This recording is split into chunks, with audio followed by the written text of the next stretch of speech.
Un caracol feliz trepaba por un árbol hasta su cima, y cuando se encontraba arriba, viole un águila extrañada. ¿Cómo hasta aquí has subido?, preguntó el ave intrigada.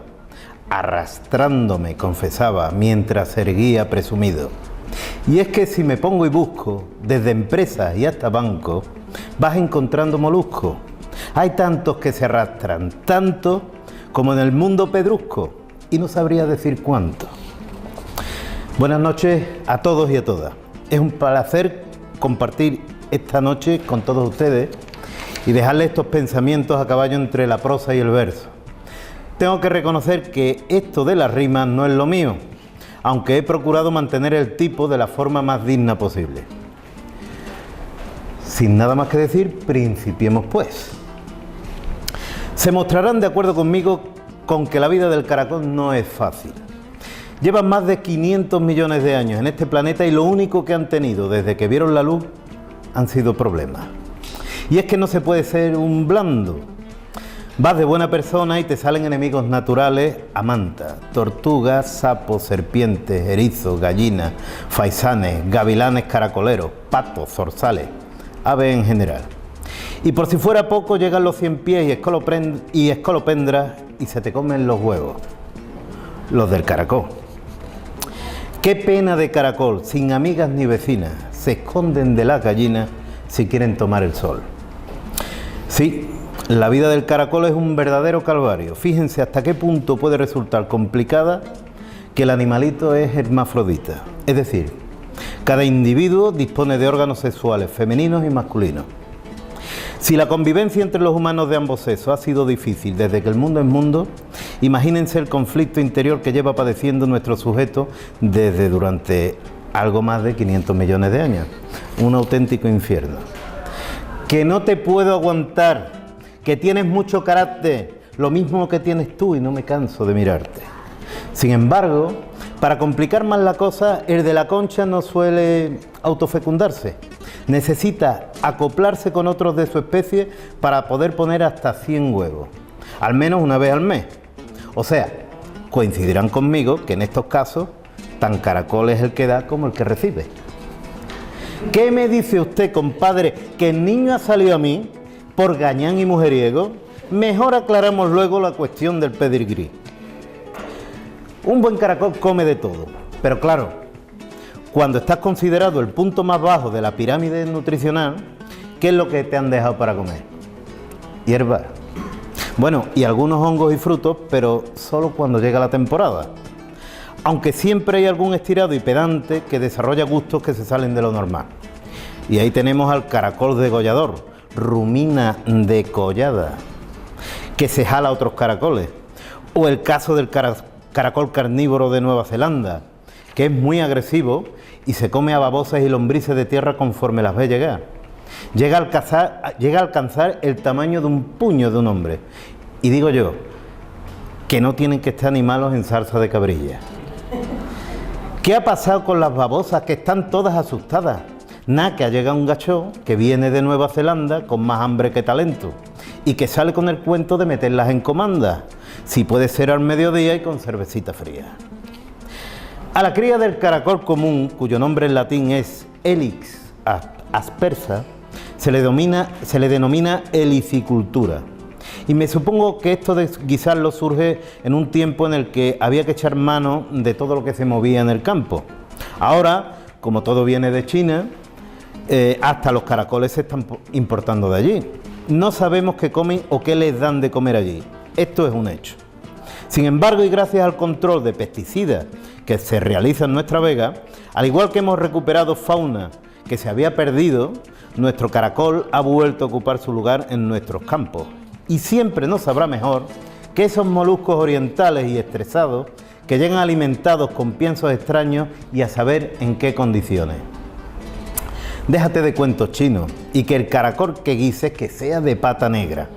No vaya a ser que tu suegra lo compre mal por despiste, y no quiero ser pesado, pero sería un pecado comprar caracoles fuera teniéndolos en la vega. Asocio caracoles con amistad, con mediodías calurosos, regados de cerveza y tinto, con alergias que se ausentan con los 3 primeros sorbos. Los caracoles me evocan amigos que se unen a la mesa, que se ríen, que debaten, que se insultan, porque sobra confianza. Caracoles son momentos a la caída de la tarde de esos largos días de mayo que no terminan por retirarse, que dejan paso a la noche que nos refresca el ambiente para saborear momentos que vivir de forma intensa. Los caracoles traen el inicio del buen tiempo, de esa época del año por la que firmaríamos sin dudar y que continuara así durante las 4 estaciones, aunque en esta tierra se resuman en 2, porque el frío ha hecho las maletas y se ha marchado. El tiempo de los caracoles trae escotes amplios y faldas menudas, donde la piel pierde pudor y abandona su color blanco invernal para vestirse de sombra y canela. Época de hembra intemporal que sonríe y modela su andar con otro compás, ese que las ropas de abrigo aprisionaba entre prenda y prenda.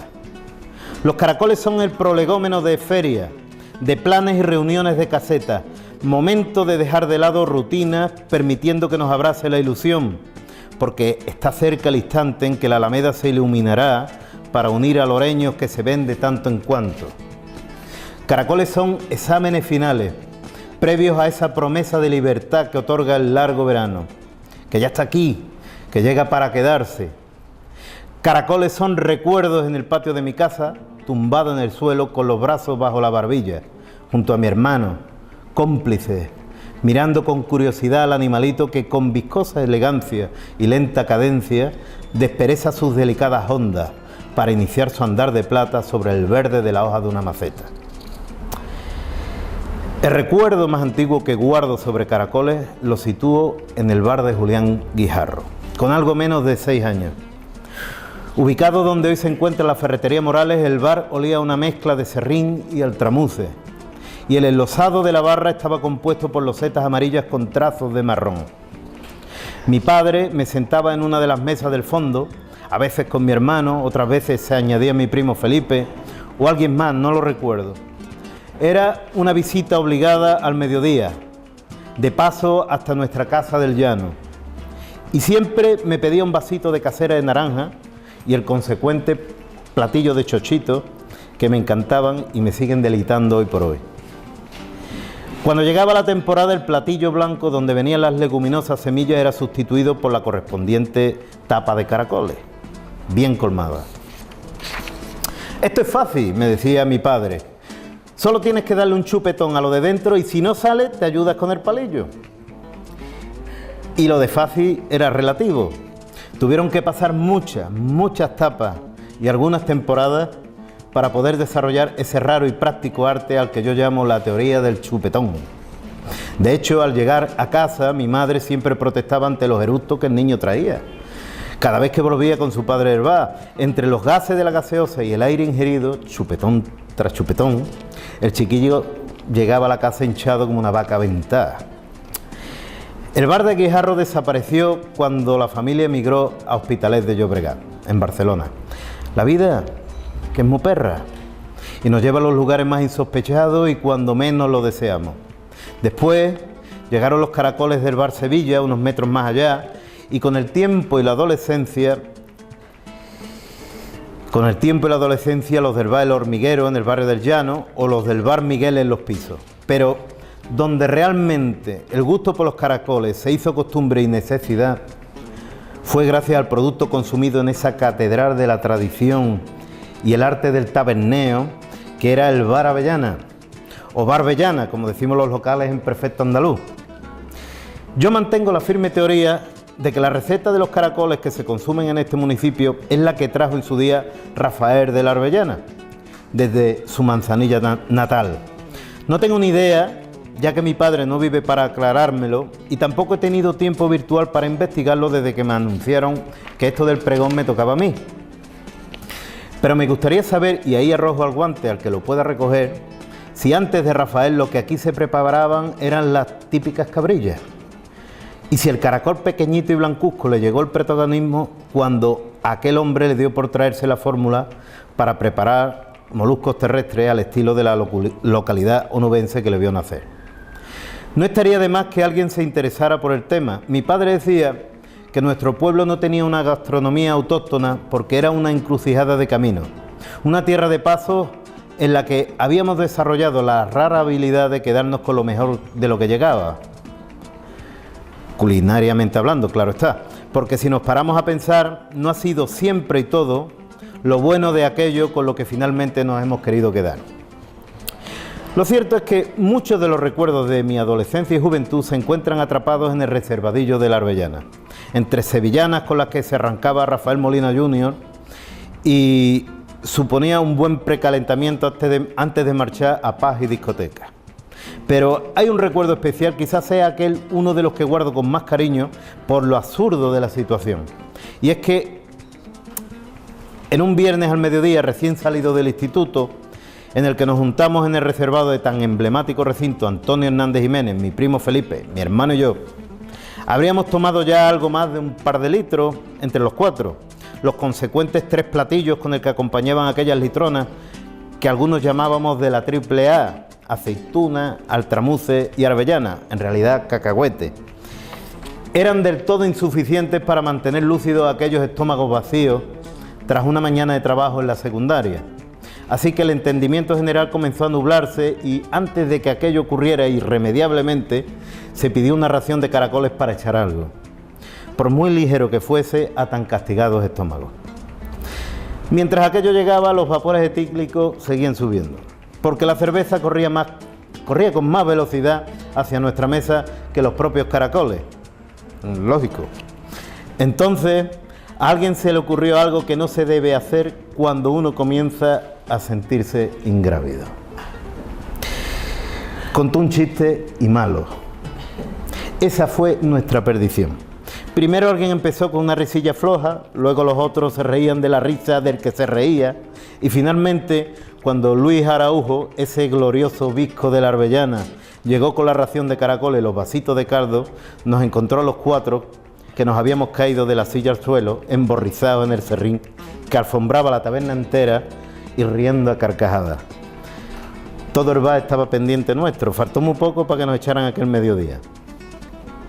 Si el recuerdo del bar Avellana lo guardo en el cajón de las locuras, otro de los recuerdos más entrañables que me viene a la memoria es el de la olla de caracoles que nos preparaba la madre de José María Jiménez Ariza, una de las personas más honestas y cabal que yo haya conocido. Con aquella edad ya era un buen hombre. Por desgracia, hace mucho tiempo que no nos encontramos. Durante la víspera de la Feria de Lora nos solíamos reunir en una casilla situada donde se ubica hoy la primera rotonda del barrio San José. La pequeña construcción, que pertenecía a la finca El Sajornín y que era propiedad de los familiares de uno de los allí reunidos, tenía una única bombilla pelada en el interior y con eso nos bastaba. Podríamos llevar un par de cervezas en el cuerpo y varias sevillanas de los hermanos Reyes, los Romeros de la Puebla o los Rocieros, que eran los preferidos de Rafael Molina Jr., que se las sabía todas y era el que nos animaba a seguirle, cuando aparecía la olla de caracoles calentita. Tras los aplausos pertinentes y los agradecidos vivas a la cocinera, después hacía el silencio y solo se escuchaba el susurro de los chupetones y los clines de las cáscaras al caer al plato. Corría la cerveza esa noche y cuando nos ventilábamos el contenido de la olla salíamos escopeteados para el real de la feria. Menuda víspera, de esas de las que se volvía a casa a las 7 de la mañana tras la consabida tostada en el Bar Colón. Después, los estudios y el trabajo me mantuvieron bastante tiempo fuera de Lora. Curiosamente, durante mi etapa en Sevilla, los caracoles de la ciudad no me sabían tan bien como los de mi pueblo. A veces iba con José Ignacio de Río, caracolero y amigo del alma, al Tremendo, y al principio me miraba con la interrogación prendida en la mirada, buscando sin duda mi cómplice aprobación. Yo contestaba con una mueca de indiferencia, que no, que aquello no era igual. Mucho comino. Lógicamente, en las siguientes ocasiones pasó de ese visto bueno. Había que conformarse con lo que había y no estaba la cosa para perder tiempo. Hasta que un buen día, Juan Trigo, otro amigo del alma, me dijo con mucho misterio: ven, que te voy a llevar a un sitio especial. Lo primero que se te pasa por la cabeza es algo prohibido. Pero Juan no era de eso. Por lo menos no lo era entonces. Es más, Me llevó a un establecimiento pequeñito que alternaba el negocio de taberna con la venta de caracoles por encargo. Aquellos caracoles sí que eran lo que yo había comido durante toda mi vida. El bar se ubicaba junto a la calle Evangelista y, cómo no, era regentada por una familia de Manzanilla. ¿Comprenden ahora en qué se basa la teoría que les expuse antes? Después he desarrollado cierto gusto por las cabrillas.